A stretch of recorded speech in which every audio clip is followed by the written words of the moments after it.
All right, welcome back to Unraveled. I'm Alex. I'm Olivia. What's going on, guys? We're here. We're in Las Vegas. If you are not on Patreon, you missed our holiday plans. Yep, our confessionals for the holidays. Yep, and we got 2 cute dogs, which in all fairness, even if you're on Patreon, you're like, you fucking liars. We haven't seen your dogs in a week. Yep, we have not. I don't even know where our cameras are at this point. We have been traveling and moving and all the things. traveling. Moving, traveling. If you guys aren't on Patreon, swing by. You don't even have to sign up for Patreon. You can just go over and get the Catfish and Chip series.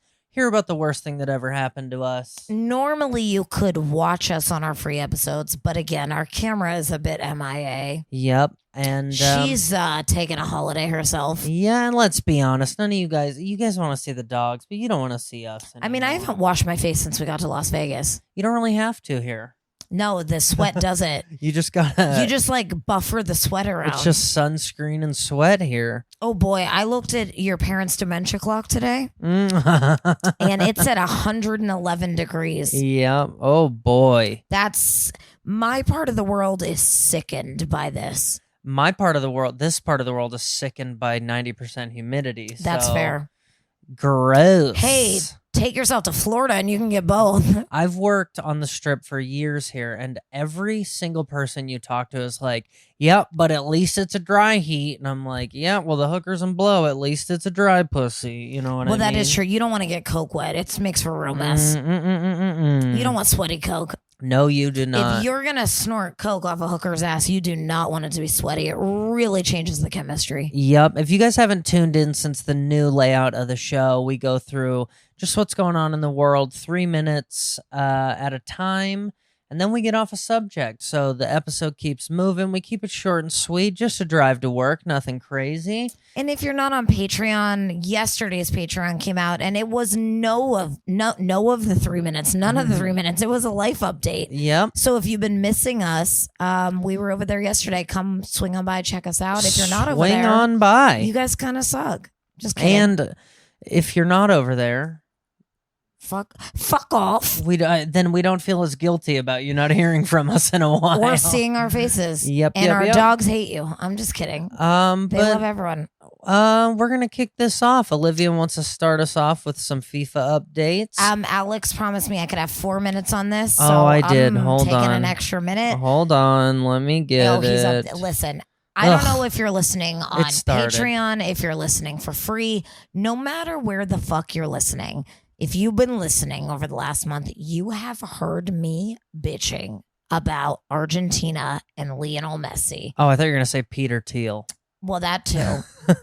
Come on. That I give away. That you don't even need to subscribe. That's on my Instagram.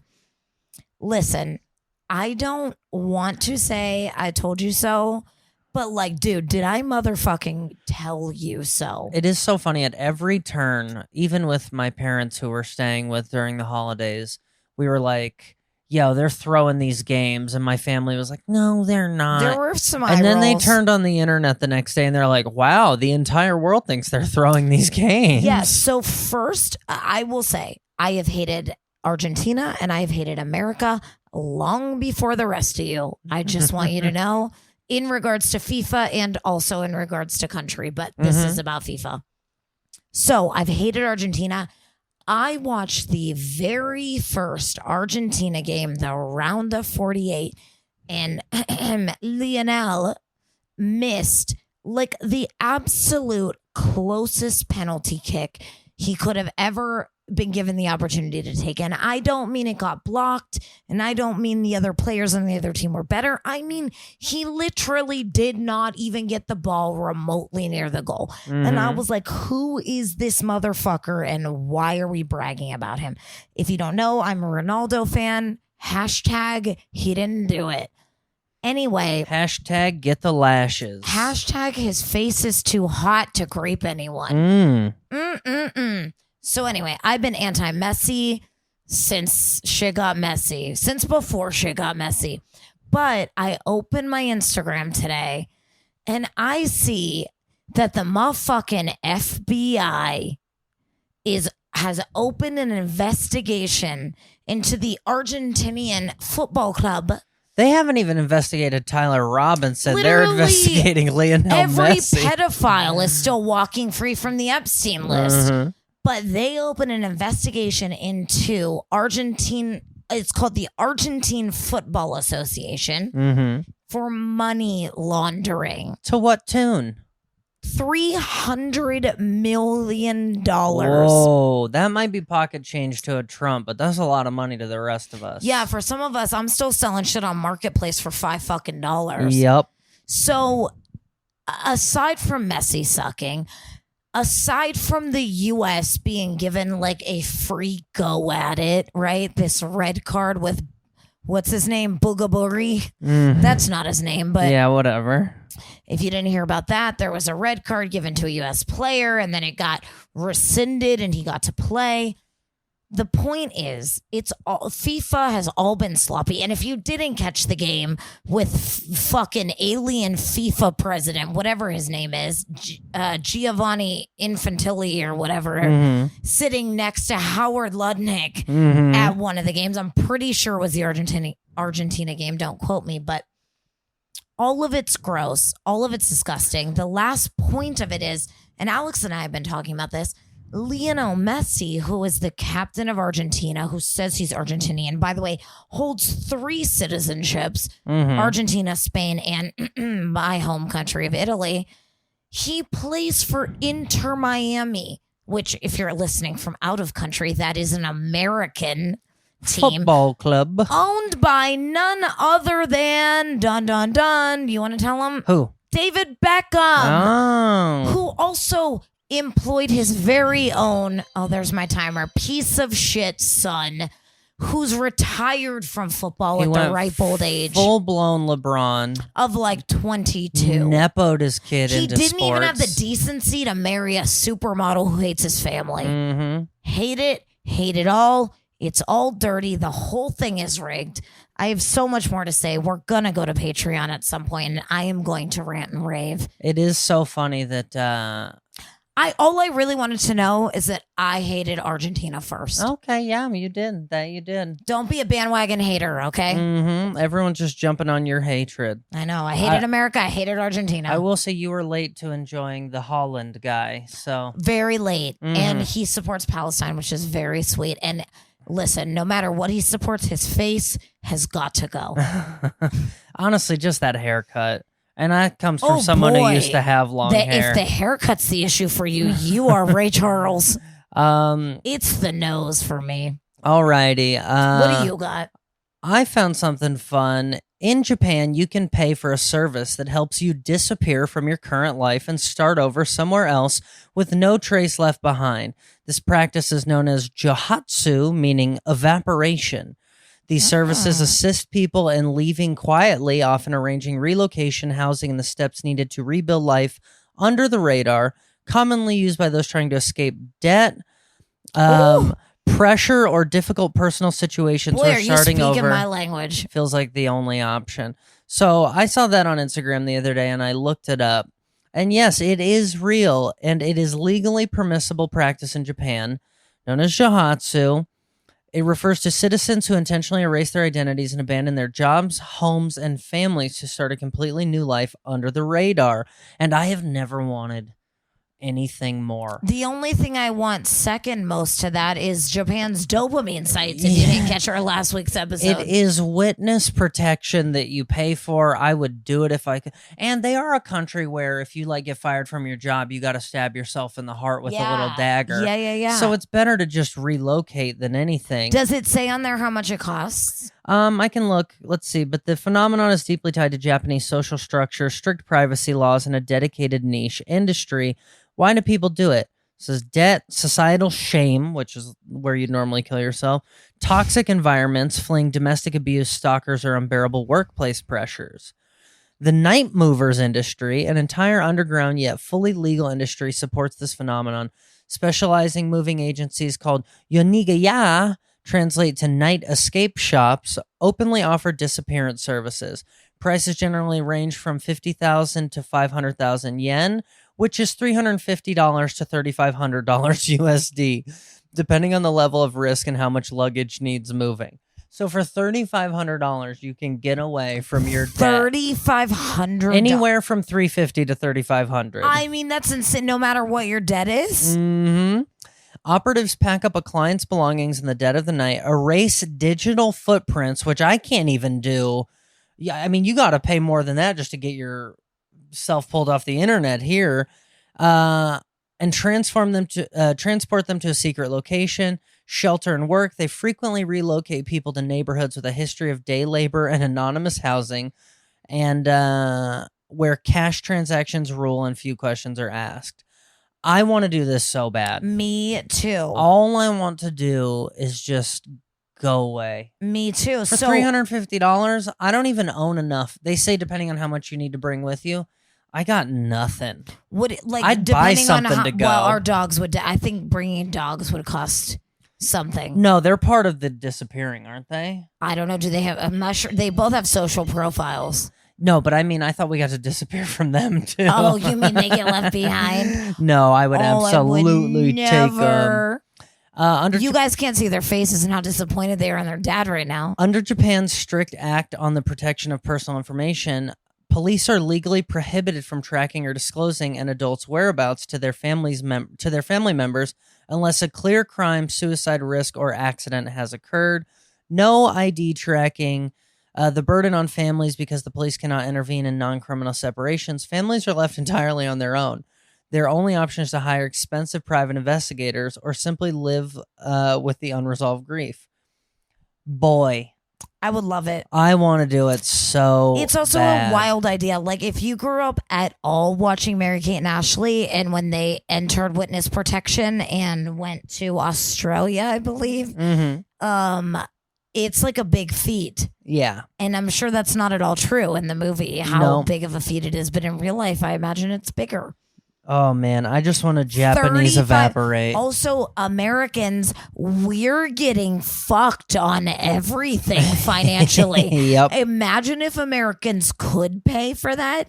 It'd be like $7.5 million. Mm-hmm. I mean, it sounds so nice. $3,500. It's like a month of work. Mm-hmm. Boy. And that's the high end. We done fucked up America. Well, you want to hear about foreskin? Yep. Who doesn't, huh? Mm-hmm.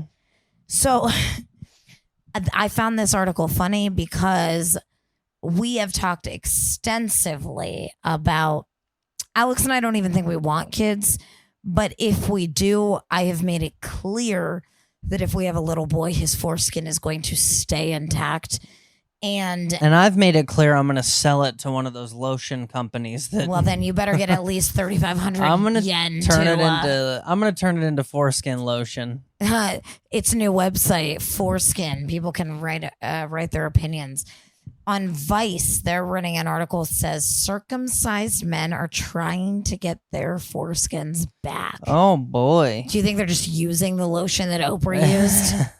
So it says there's a growing community of circumcised men who want their foreskins back, and the medical world isn't exactly rolling out the welcome mat. Well, imagine that, since they're the ones who falsely encouraged them to remove them in the first place. They're called restorers. I love this. And their ranks have been getting attention lately. It basically says that there's a bunch of men who have rushed to plastic surgeons and they're looking for a replacement or a regrowth or whatever. A black one, maybe? Maybe. Can you make it thicker, Doc? Yeah, I'm looking for girth. It says the penile cosmetic surgeon from the Medical Center of Chicago says, it's just that I haven't seen a technique that really works. So they're encouraging people, it's best to let your foreskin go. But there is a growing number of men who really want them back. And I find that fascinating because if you guys haven't heard any of our podcasts, we have begrudgingly become Candace Owens fans. And that pains me. Both of us. And it pains me much more than it pains Alex, I think. Maybe a little more you in the black way, but more in me in the conservative way. No, it's just, well, she's kind of a conspiracy theorist now. I wasn't into her when she was just shilling for Fox, but Yeah, I can get into it. I like her. I think she's done some real thinking. I think she's honest. Yeah. I mean, I think she's full of shit sometimes too, but Yeah. I mean, who isn't, right? I think she's more honest than Fox, MSNBC, and CNN. I'll say that. Combined. Yeah. But she recently, or maybe not that recently, she did this like sort of docu-series, if you will, on different medical procedures. And it is always interesting to see what women do once they have kids, right? Everything changes once it's not just about you. And she did a series on different medical procedures. And one of the things she touched on was circumcision and basically debunked the entire idea of circumcision and why we circumcise. And I have long been a fan of not circumcising. I've told this story before if you didn't hear it. As a nurse, I am not queasy. I love to see blood and guts. I love to stick needles into your porises. There is nothing that has quite made me ill the way watching a baby get circumcised did. And from that moment, and again, never wanted to be a mom. Don't give a fuck about your kids or anyone else's. I've just thought it was purely evil to do it to any baby. Yeah. I think it's fascinating that men are now like, oh, hey, our moms fucked us. Yep. In the name of what?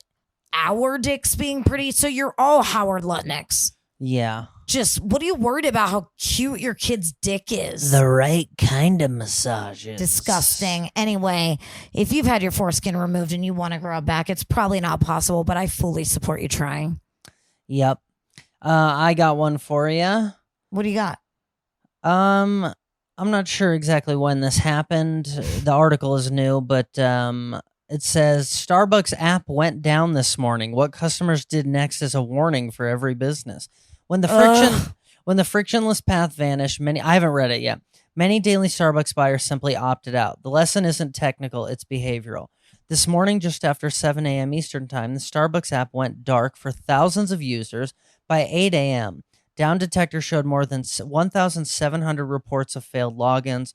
Down Detector, I gotta keep that in mind. Oh, let me guess, is it on AWS? Frozen mobile orders and inaccessible rewards. For anyone who normally taps their way through the line before work, the spinning wheel was reason enough to abandon the purchase.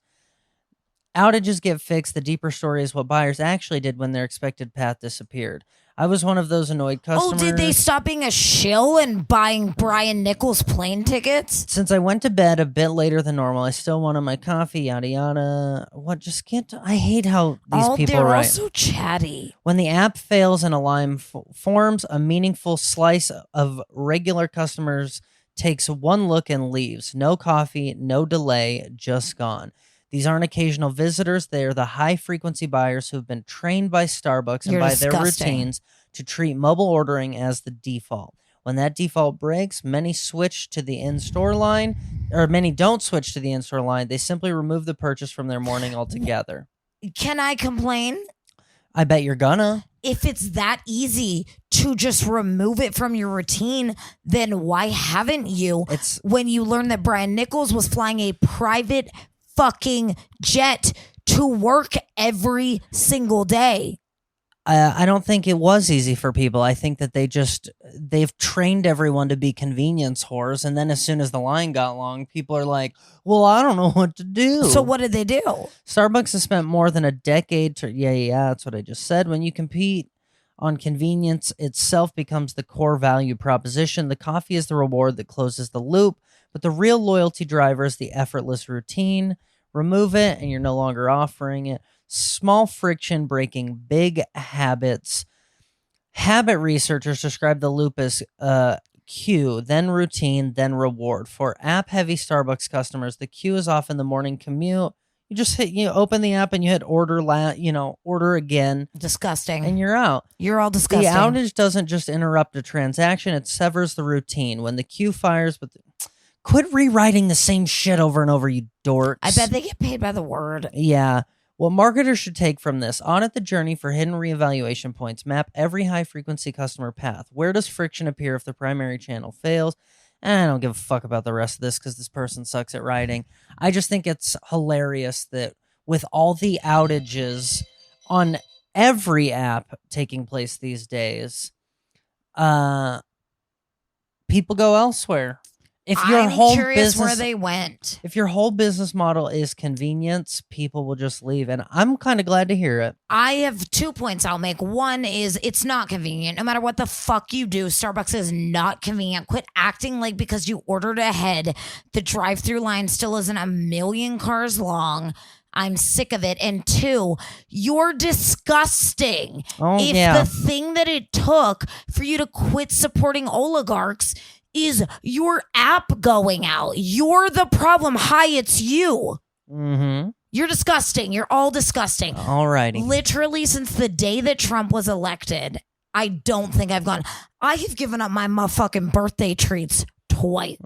Twice. Our dogs haven't had a puppuccino in years. Years. You're all disgusting. Mm-hmm. You want to hear about social faux pas? Yeah. Faux pas. Such a fancy way to say you're slop. Mm-hmm. Social faux pas that make you a public nuisance. You ready? There's 7. Yep. Maybe there's more. Mm-hmm. We know this, right? Playing videos out loud on public transit. Yep, that's awful. Plane, train, automobile. You're gross. You're trash. Yep. Number 2, The block. gym, oh my God, drives me nuts. Yep. Anyway. Blocking doors and pathways.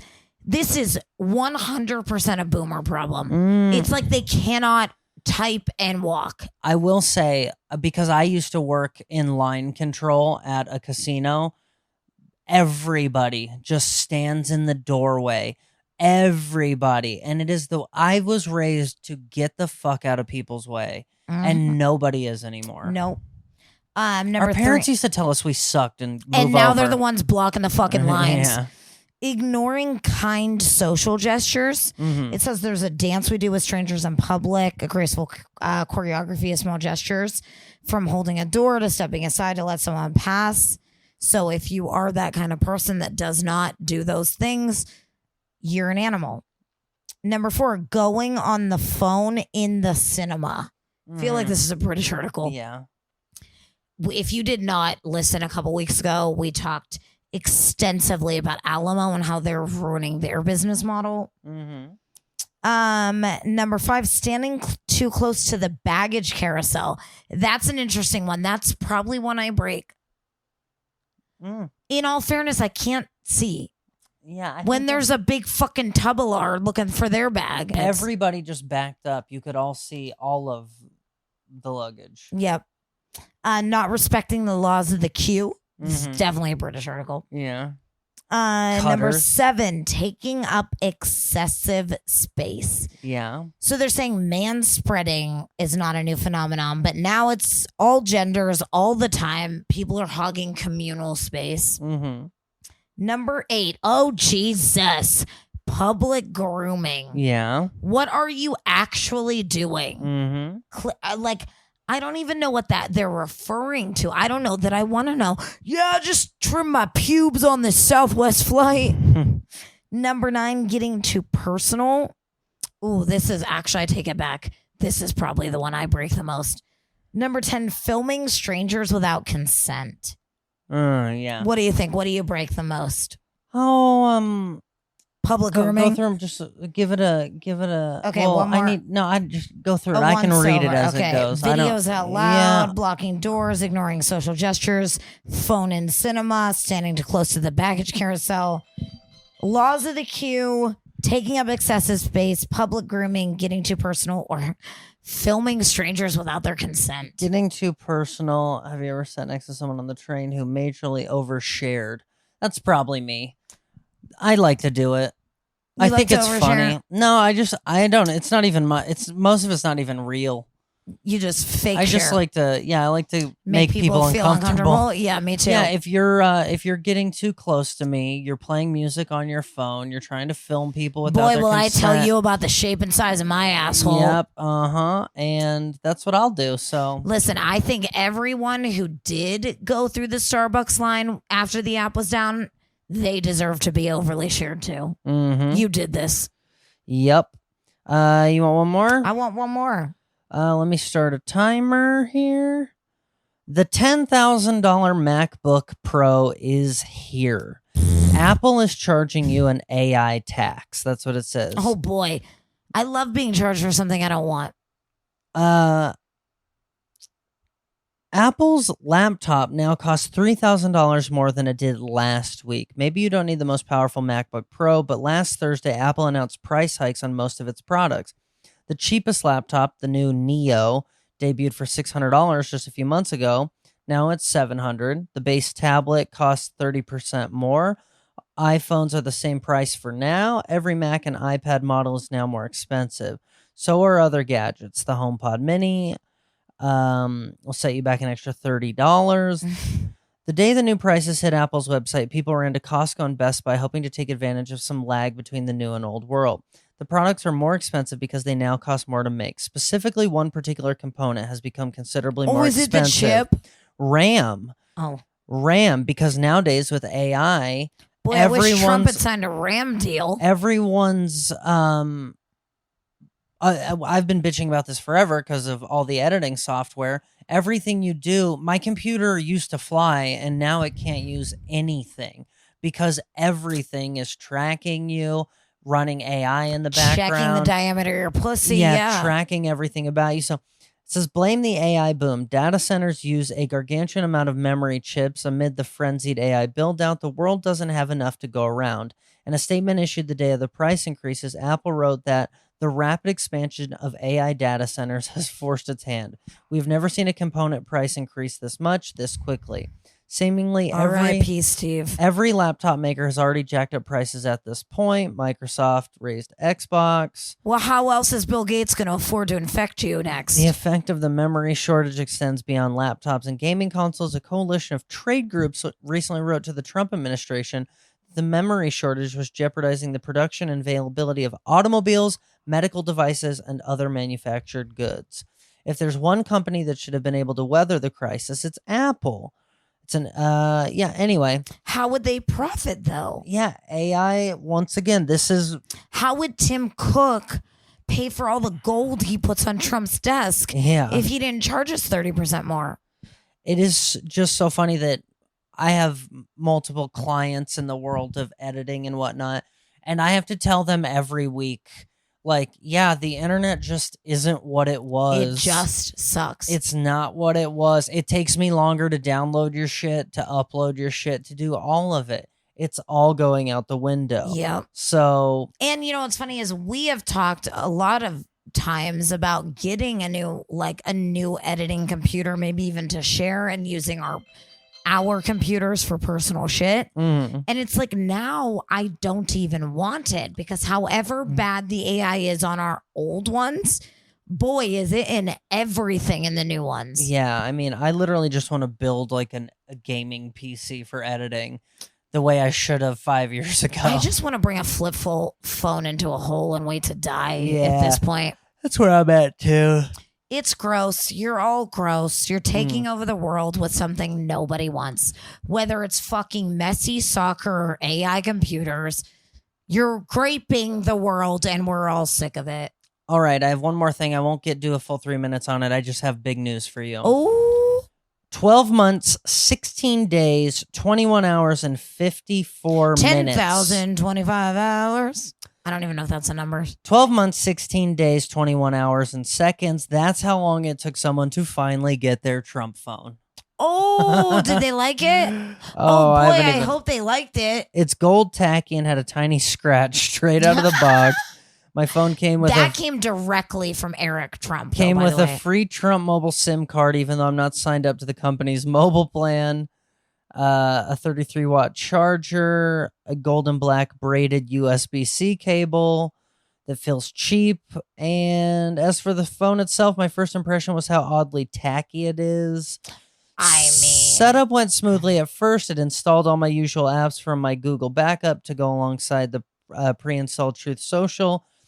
Claims its February Android security update is the latest. I'm based in the UK. So far, the Trump phone. Oh my God! Kill yourself. Isn't playing nicely with my British SIM card. I can make phone calls just fine, but it won't connect to LTE or 5G. Honestly, it seems like it's everything I've been waiting for. If you are fucking British and you bought the Trump phone, You are like, you're disgusting. Oh my goodness, so funny. As a Took side over note, a year. I will say also, I read that by the time people who invested in the Trump coin I just read this, by the time people invested in the Trump coin, who invested in the Trump coin, got their statements, it was worth like 90% less than, and Trump had to like already cashed it out or something. Oh, yeah. Trump's already cashed it all out. Is the Trump phone real gold? No, it's actually like yellow with an American flag on it. You can't even take it in to make a fucking ring for your girlfriend. It's funny. It does come with a SIM card tool, though, which I find very Trump cool. owns NVIDIA. I just think it's amazing that, I mean, I can't even buy a SIM card tool anymore, and you just get one for free with this awesome phone. Hey, in 7.5 years, you can have your own SIM card tool. Mm-hmm. So anyway, if your Trump phone will arrive at the same point as your Turning Point hat. If you are still waiting on your Trump phone, at least the first orders have shipped. We wish you well. And I think that's it. That's it. Hey, come on over to Patreon. If you don't think I have so much more to say about Argentina, boy, are you as dumb as that person in the UK who bought the Trump phone. Yep. Alrighty, I guess that's all, folks. Bye.